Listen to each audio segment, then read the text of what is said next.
La colonisation, ça a été aussi la mise sur pied des institutions coloniales de l'école d'un continent appauvri et exploité. Ce n'est pas une question d'amour ou de haine, c'est une question de responsabilité. Est-ce que nous voulons donc libérer l'Afrique de ce système de prédation pour que nos enfants, nos petits-enfants vivent aussi dans un continent? Je pense même que nous avons besoin de bien copier les autres, parce qu'ils nous ont aussi copié. C'est pas comme si l'Afrique n'avait... Ces dernières années, la plupart des États africains ont diversifié justement leurs investisseurs. La plupart. Oui. Néanmoins, un bon nombre reste justement, malgré tout, dans les filets de certains pays occidentaux. Oui. Comment justifier ça? Disons que l'Occident nous tient encore, notamment à travers le système de la dette. De la dette. De la dette.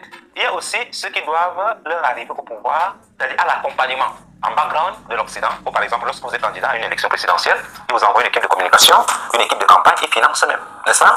Est-ce qu'on que quand vous allez arriver au pouvoir, vous serez favorable aux intérêts de l'Occident, en quelque sorte. Donc voilà ce qui se passe donc. Et lorsque un dirigeant arrive au pouvoir et qu'il n'est pas favorable au maintien du système néocolonial, nous n'avons rien contre l'Occident. Mais ce que nous disons, c'est qu'on ne peut pas continuer comme ça. L'Afrique a assez de richesses pour vivre aussi dans l'opulence. On ne peut pas continuer à patauger dans la pauvreté. Ce n'est plus possible avec notre génération. Nous ne l'accepterons plus. C'est ça le message. Mais sauf qu'ils comprennent ça comme une déclaration des gars, parce que cela implique qu'ils n'auront plus les ressources, les matières premières, les ressources naturelles à vil prix, puisqu'ils ne les achètent même pas.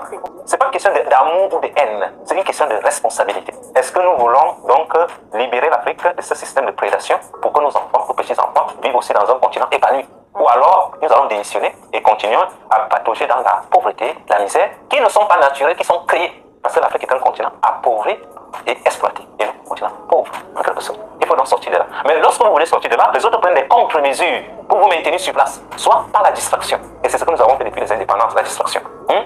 Ils savent quel est le problème. Ils vous proposent des solutions non appropriées. Oh, c'est la dette, c'est la gouvernance, c'est pas ça le problème. Le problème, c'est la colonialité globale. Sortir donc de la colonialité globale pour libérer nos États et mettre sur pied des patriotes au pouvoir dans nos États africains partout. Il y a même ceux qui sont là et ceux qui sont patriotes, mais qui ne peuvent même pas prendre des décisions courageuses parce qu'on va les renverser. Dans la RSC, là, ce sont des militaires. Si ça avait été des civils, ils ne seraient plus là. Vous imaginez un peu? C'est dans ce dilemme que nos propres présidents en Afrique vont vivre. Donc, du coup, par où commencer? Par où commencer? Oui.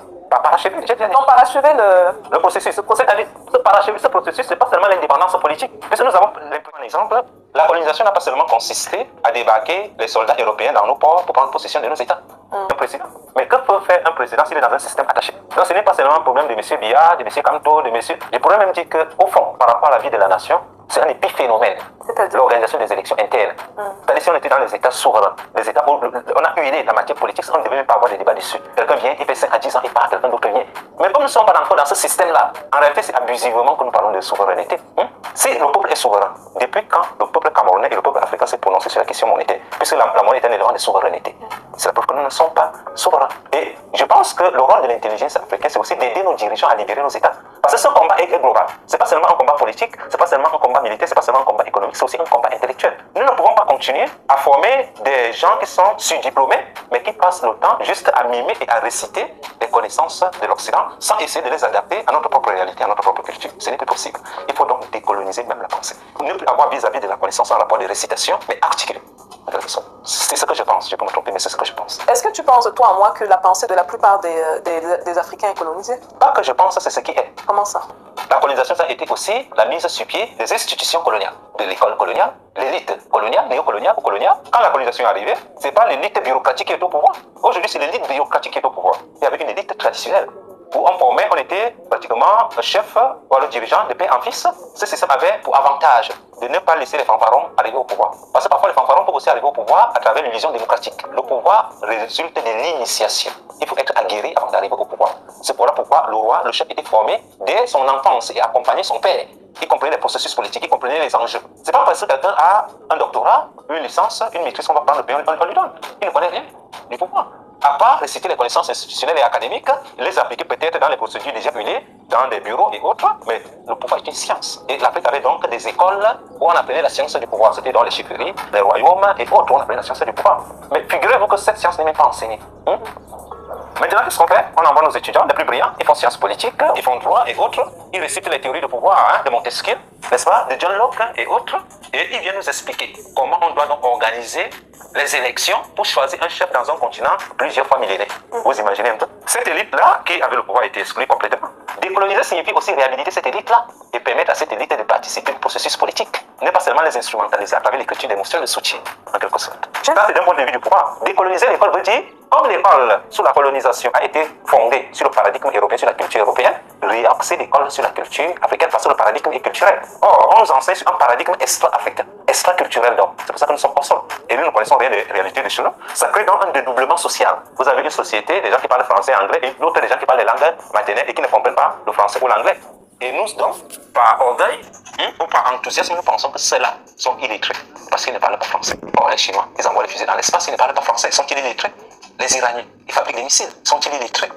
Il faut donc sortir de cette dichotomie-là et résoudre aussi la dichotomie entre l'ordre traditionnel et l'ordre républicain. Et on aura donc parachevé la décolonisation, que ce soit des sciences, des monothéismes, ou même la décolonisation politique, en quelque sorte. Et ce n'est qu'à ce moment-là qu'on pourra parler de développement. Tout ce que nous faisons là, c'est juste du semblant. C'est du bruit. Hein. Voilà, en quelque sorte. Et c'est ce qui explique que nous passions sur place. Un peu comment on fait le bruit aujourd'hui avec l'IA. Tout le monde parle de l'IA. Mais comment vous ne pouvez même pas fabriquer des ordinateurs par vous-même, vous parlez de l'IA? Vous imaginez un peu? Non, sur ce point-là, par contre, on est d'être d'accord, de ne pas être d'accord. Parce que l'IA peut créer ce qu'on appelle le leapfrog en anglais. Ça peut nous permettre de passer de l'état d'État, nos pays africains, qui veulent sortir des griffes de l'Occident, entre guillemets, à pouvoir suivre l'évolution des pays en avance, un peu comme la Chine et les États-Unis. On n'a pas besoin de réapprendre la technologie à zéro pour pouvoir faire ce saut-là. Maintenant, ça n'empêche pas qu'il nous faut quand même les bases, on se comprend. Parce que ce n'est pas une question de copier-coller, il faut comprendre les bases, il faut rajouter la culture à ces connaissances-là. Sur ce plan, nous sommes d'accord. Mais sauf que je distingue la question de la technologie avec la question de l'IA. N'est-ce pas? Parce que d'un point de vue technologique, mon propos n'est pas de dire que nous devons commencer à zéro. Et je pense même que nous avons besoin de bien copier les autres, parce qu'ils nous ont aussi copiés. C'est pas comme si l'Afrique n'avait jamais rien apporté à la civilisation universelle. Je vous avais fait une vidéo dessus. Ils nous ont copiés. D'abord, ils ne respectent même pas la propriété. Au nom de quoi on va respecter la propriété alors qu'eux-mêmes ils ne respectent pas? Je vais prendre un exemple. La propriété de nos œuvres culturelles. Nos œuvres sont dans les musées, non? Partout en Occident. Ce sont nos œuvres. C'est notre propriété. Est-ce qu'ils respectent la propriété? Donc si nous les copions demain, nous allons le faire avec arrogance. Parce qu'eux-mêmes ils ne respectent pas la propriété. En quelque sorte. Donc je ne dis qu'il ne faut pas copier. Il faut copier ce qui est bon. Mais sauf qu'il ne faut pas s'extérioriser pour copier. Pour copier les Chinois, nous n'avons pas besoin de devenir les petits Chinois de parler mandarin. Sinon, après avoir été européens, demain nous serons Chinois. Et quand demain ce ne sera plus la Chine, ce sera l'Inde, nous deviendrons Indiens. Ça veut dire que nous allons pas toucher hors de notre paradigme et nous serons toujours dépendants. Or, rester dans le paradigme, c'est être indépendant.